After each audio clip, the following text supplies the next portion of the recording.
you do behind the curtains. It is something that the moment your policies begins to make manifest, every aspect, every sphere of Nigeria will be feeling the pulse, will be feeling that upbeat, will I say, transformation.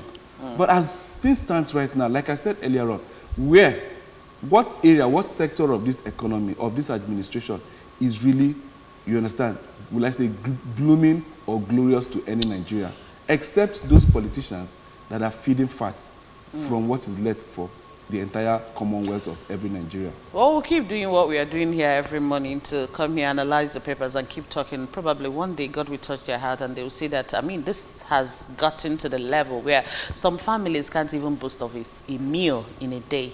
And so we need to do something to, you know, better the life of the citizens. Because before you know it, people will start just dropping dead. And you see frustration written all over the faces of some people. You'll be walking on the road and you just mistakenly touch one person and you see the outbursts and all those things. So you understand that people are really frustrated, people are hungry, people are agitated. So I think the right thing for the federal government to do, and all the level of government to do right now, is to see how we can, you know, put a stop to all that is happening, especially this free fall of Naira. It's quite disheartening that now we can't even boast. Look at the neighboring countries around us. Very soon, somebody said very soon, he's not praying for us to be like Zimbabwe, but probably we are heading to that place. Venezuela. Oh, God.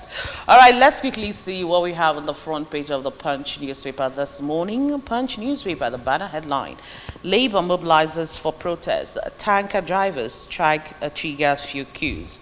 And then we have as riders there: federal government meets drivers, filling stations short in Abuja, Kano, Ogun. Ipman urges dialogue. NLC adamant workers vow to join demonstration as Oyo protesters lament hunger. And then we have over there, EFCC detains Esquire Governor Ahmed over alleged 10 billion naira fraud. Asa Villa, Defense Headquarters, CBN, face disconnection over 47 trillion naira debt. Billion. Okay, is it billion? Okay, billion naira, sorry, debt. And then the Senate asks FIRS to suspend 17 trillion naira tax waivers. 50 Niger Republic-born food truck intercepted in Zamfara. Lion kills OAU veterinary worker during feeding. Cement manufacturers leads conditions to crash spiraling price. Wow. Wow. Well, this is really, really interesting. I really can't imagine this. $47 billion debt, naira debt. And then imagine the CBN, the Astor Rock Villa, and then the DHQ all going, you know, blank. Wow. Being put blackout. Into total darkness. Oh, wow. Then you begin to wonder, so where is the integrity and the will of a sitting government to know that, even though this might not even be this incumbent government that accumulated this amount, but that is what we keep talking. The bourgeois in this country don't want to pay for anything. They shift everything that they need to pay down to the masses. And not too long ago, we read in this same studio where the Minister for Power wants to increase tariff and remove subsidy on tariff. When people like this that ought to pay and even pay for the masses can't even pay their NEPA bill, and you begin to tell me, what a country are we living in? So this is laughable, I must say. Where in the world can you hear where the White House is owing such an amount of money? I mean, they should be living by example. I wonder. We shouldn't be hearing this or see this kind of headlines in front of national dailies. 47 billion naira. Wow. And then again, let's also see the story down there. 50 Niger Republic-bound food trucks intercepted in Zamfara. Wow, that's a huge one. 50 trucks. People are hungry in these countries, but yet some people still want to send over foodstuffs to other countries. But would you blame them? Probably they make more money if they send it over to that place. And now this could be hungry youths that saw these trucks and decided to, you know, intercept them, and of course make it. They will just take everything away along with them. Cement manufacturers list conditions to crash spiraling price.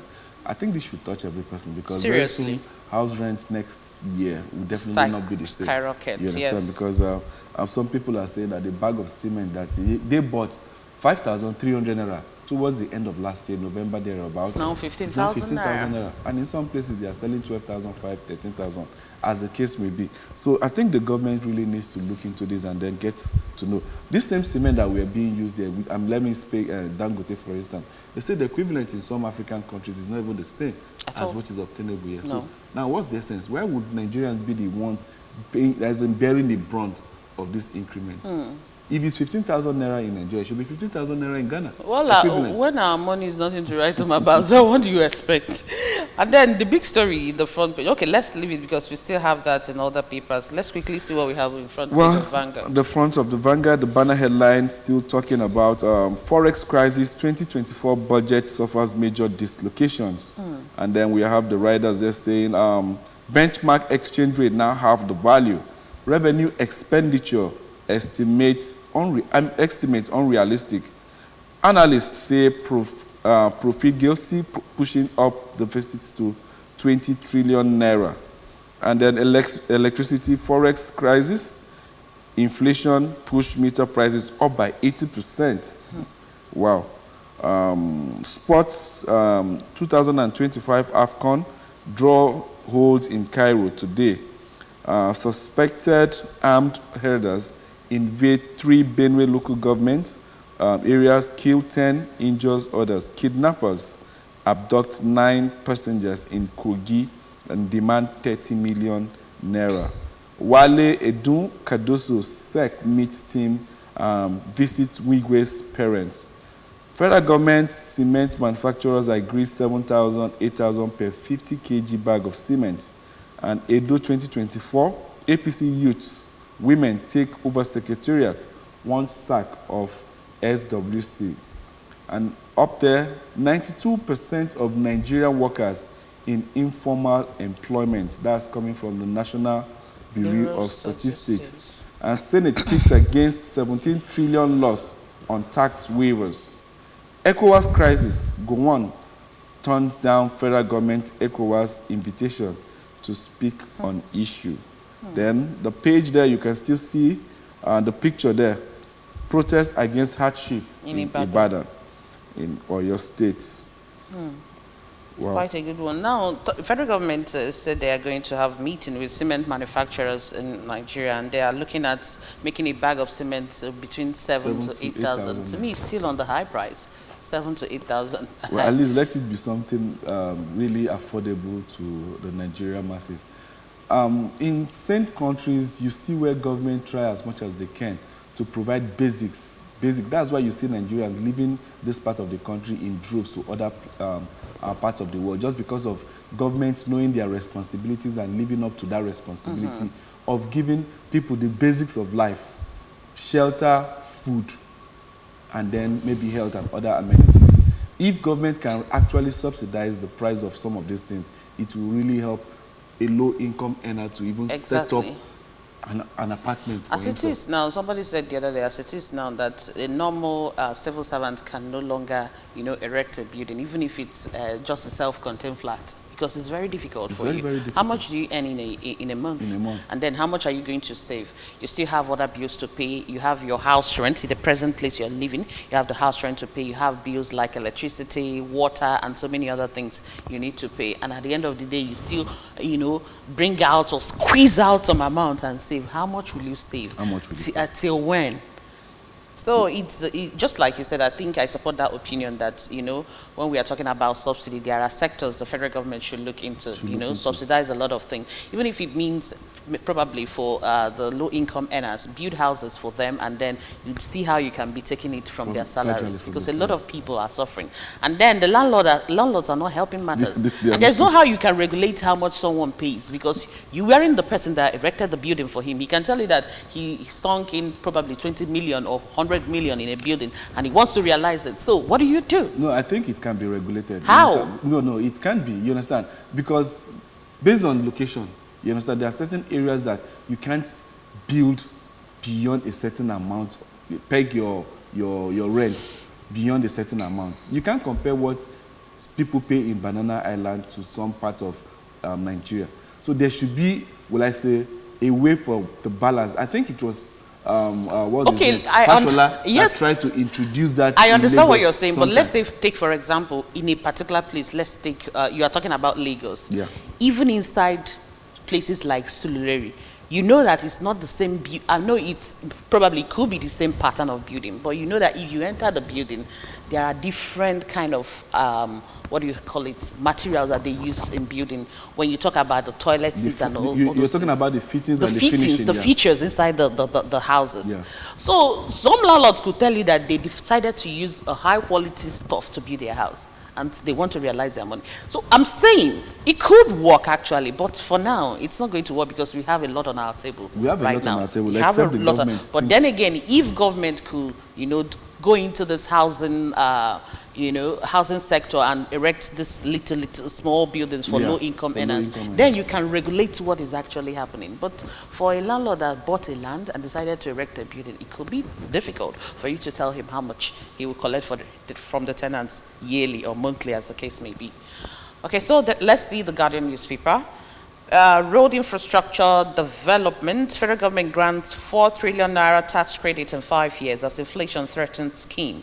You can see that on page 5 of the Guardian newspaper this morning. And then we have panic on OAU campus as lion kills zookeeper, injures another. EFCC grills Kwara ex-governor for alleged financial impropriety.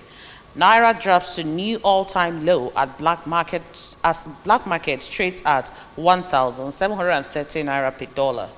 Zulum sacks IDP camp boss for wash facilities diversion. And then how insecurity, hunger threatens Nigeria's existence. That's an editorial, and you can see that on page 12 of the Guardian newspaper. Unemployment rate rose by 5% in third quarter of 2023, says Nigeria Bureau of Statistics. Senate flails 17 trillion naira loss to tax waivers, others halt. So you can still see the protests over hardship spreads to Oyo as 26 million Nigerians grapple with hunger. I think that figure should be more than that. Of course. That figure should be more than that. Of course. 26 million Nigerians. Are they talking about a specific age category? Are we talking about school children, or we're talking about the entire Nigerians? 26 million is like a paltry, you understand, figure in that more than 50% of Nigerians are grappling with hunger. When I mean hunger, I'm talking about multi-dimensional poverty hitting Nigerians right there in the face, from electricity, increase in electricity tariff, down to transportation and the rest of it, or even accommodation. Nigerians are battling through a whole lot. And then you begin to read federal government 4 trillion tax credit in 5 years as inflation threatens scheme. And then you can still see there telling us that Nigeria needs 438 trillion investment in infrastructure over the next 10 years. A government that has purpose, a government that has what it takes to actually alleviate the sufferings of the masses will definitely look into this and see ways where they can generate money. I'm talking about income generation and the rest of it all. The tax being paid in this country, sometimes you begin to wonder, where does it actually go to? Oh, okay. Sincerely speaking, because for you to just ask around, businesses are being taxed on a daily, monthly basis. And then where does this money goes to? But in front of, remember in front of Daily Times, they are saying that Nigeria loses 17 trillion naira to tax waivers. Just tax waivers. We shouldn't be. Most of these foreign countries depend on tax in order to survive, because they don't have the natural resources that God has endowed us here with. You understand? So I think there's a whole lot for this government to really do. So you're now saying that some companies are not really paying what they're supposed to pay as their tax? Yeah, some companies are not paying, and then the tax staff, the IRS staff, FIRS, IRS, all of them, they are not remitting. Most of this money is collected from Nigerians operating businesses. Okay, government covers. I'm telling you, take for instance the ports. Do you know how much it takes for you to just clear a container of goods? And then you tell me, these are demurrages and then stockpiling of ships landing every day in Nigeria's seaports, and yet we'll be having issues with infrastructure development in this part of the country. We'll be having problems trying to even pay salaries. Last month, I had some ministries in the federal government sector. Didn't receive their salary? Receive salary in January. The whole of January, no salary. So I think the federal FIRS should sit up and do their job very well and see how they can, you know, meet up with those people, those organizations that are really not paying their tax, because we know that there are a lot of people that are on that table, tax evasion. A lot of people are on that table. And it's usually the bourgeois. When they couldn't even pay for their electricity bill. Wow, that's funny. All right, let's also see what we have on the other paper. What's that? The Daily Trust, yes. Yeah. Quickly, the banner headline, food prices drop in Kano, Taraba, Kwara, and Niger State. Government go after hoarders. Feed companies suspend mop-up and hunger protest spreads to Ibadan. Yeah. FL to rise further as Jet A1 hits 1,530 naira per litre. Fuel queues in Abuja, Lagos, federal government, NATO meeting deadlocked. Dangote Bua Lafarge pegs cement price at 8,000 naira per bag. Bandits kill 10 in Benue, 2 cops in Zamfara, burn houses in Niger. And then we have Nigeria foreign investments shrink by 80% in 2023. Niger probes pupils' use of abusive language in debates. Tongue wagging in Kano as popular TikToker released from jail. That's all we have here. Hurrah, we'll say food prices drop in Kano, Taraba, Kwara, and Niger states in Nigeria. But then, okay, so it means that we have people that have been hoarding food. Yeah. What? Okay. Sometimes you begin to ask, to what end will this be? We still read about 50 trucks being diverted on the way to Niger. And in another part of the country, people are protesting because of hunger. Probably there is food, but they don't have money. There is money to buy the food, but they don't have the foodstuffs to buy in the market. And then in another area, people are hoarding food. People are hoarding food. That's to tell you. Sometimes, how do they even say it? When you're busy thinking you're hitting success, one other thing just comes up from nowhere and then takes you by surprise. Well, that's what Nigeria is. Well, we also pray that these food prices will not only drop in Kano, Taraba, Kwara, and Niger State. It will come down to this part of the country, the eastern part of the country, because we really need the food prices to come down. When you go to the market today, it's not the price that they sold a commodity to you today that will sell tomorrow. In fact, somebody said the other day that if you go to a market to buy something, the seller will tell you, please hold on a little bit. He's making a call to ask if the commodity have added, price, and then if not, they'll sell to you, or they'll just tell you, this is what I'm going to sell. If you don't want to buy, please be on your way.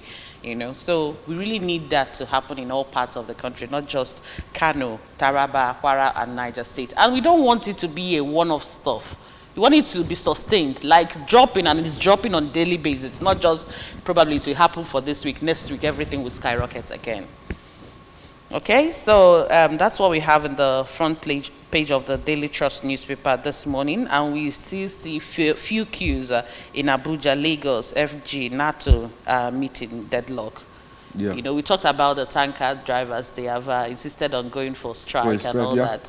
And then, yes, because yesterday I even noticed in this town, in Awka, that most filling stations, they were closed. They were closed. And this morning, as I was coming to the studio this morning, you see some filling stations, and then vehicles were parked, believing that maybe there is fuel and then they will be sold to this money. Yeah, some people that we are selling, I saw some selling 750, some 700, as the case may be.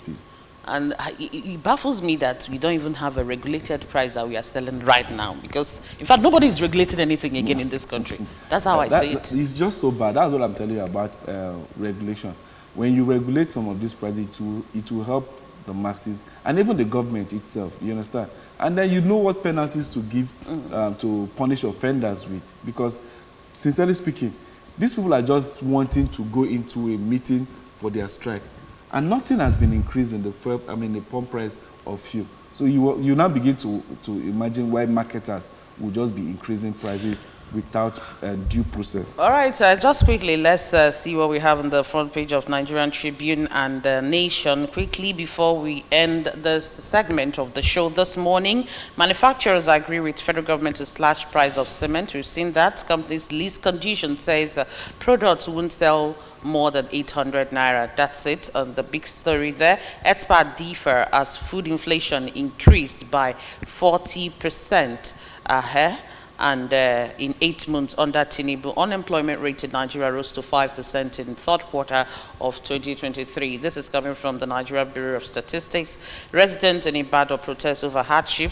Legal luminaries pay tribute to Oyo Judiciary as Oyo Judiciary holds valedictory session for Akeredolu.